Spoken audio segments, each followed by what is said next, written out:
It was June 21, 1582. Oda Nobunaga, the most powerful warlord in Japan, the man who had nearly unified a fractured nation, was resting at the Honnō-ji Temple in Kyoto. He was surrounded by a small retinue, feeling secure in the heart of his domain. His enemy was not an opposing army at the gates, those he knew how to crush. His enemy was the man he trusted, Akechi Mitsuhide, a loyal general for over a decade, whom he had rewarded with lands and command.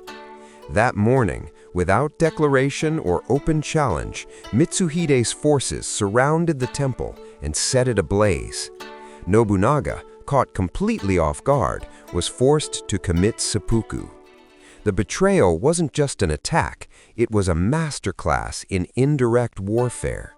Mitsuhide used his position of trust, his knowledge of Nobunaga's vulnerabilities, and the guise of loyalty to deliver a fatal blow no upfront enemy ever could. He didn't meet Nobunaga on a battlefield, he exploited his access. We live in an era of Akechi Mitsuhides. The rules have changed. Direct hostility is now a cultural and professional taboo. It's inefficient and leaves the aggressor exposed. The modern battlefield is not a field, but an office, a social feed, a network. Your notion of the enemy must evolve past the clashing swordsman. An upfront enemy is a relic, almost a blessing, because their intentions are clear. Today, aggression is political, psychological, and veiled. People compete fiercely, but have learned to go underground, attacking unpredictably and with plausible deniability. Many have weaponized friendship itself. They come close not for camaraderie, but for intelligence, to learn your pressures, your insecurities, your goals. A friend, after all, knows best how to hurt you. This isn't always malicious intent from the start. Often it's opportunism. They offer support, but the ledger in their mind is calculating how this alliance advances their own interests, sometimes at your subtle expense. Others are masters of moral warfare, playing the perpetual victim. They use guilt, vague grievances, and social pressure as their arsenal, making you feel responsible for their stumbles. The word enemy has been sanitized and demonized.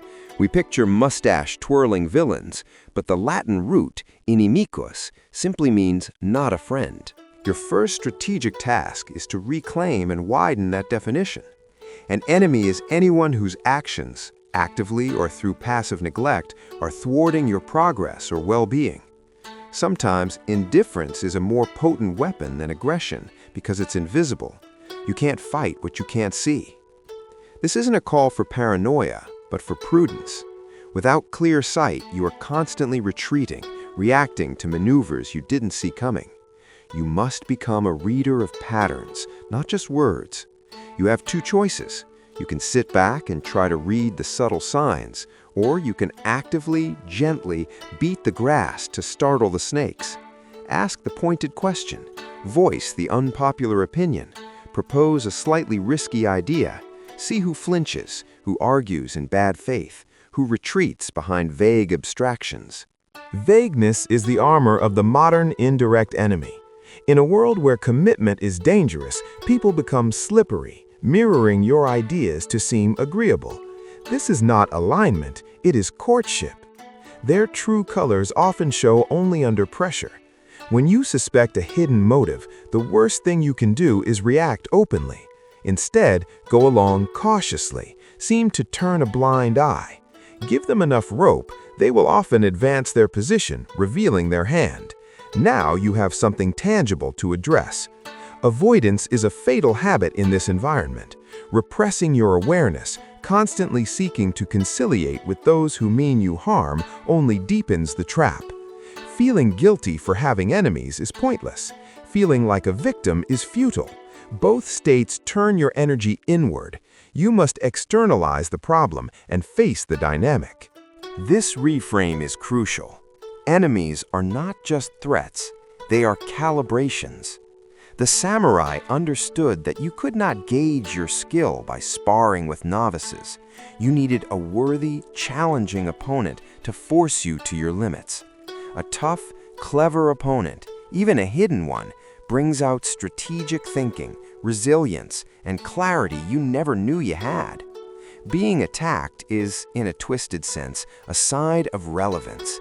It means you are a target worth neutralizing. It provides a sanctioned outlet for your own competitive and aggressive drives, channeling them into strategic defense and growth. The goal in this quiet warfare is not fairness, but maneuver. Your aim is to create room to operate. Enemies, once identified, give you options. You can sidestep them, you can neutralize their influence by exposing their patterns to others, or you can even turn their energy to your advantage. The moment you see the snake in the grass, you are no longer stumbling toward it. You decide the terrain of engagement.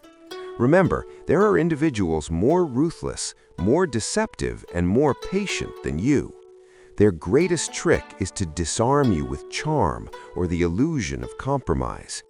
With such types, identified by a history of sudden power grabs and betrayed trusts, there is no middle ground. Your desire for peace is their weapon. Ultimately, this is about defense through awareness. As the strategist Chuko Liang mourned, the fish swimming blissfully in the cauldron does not last the day. Your vigilance is not paranoia, it is the price of existing in a complex world. Do not naively nest in the tent.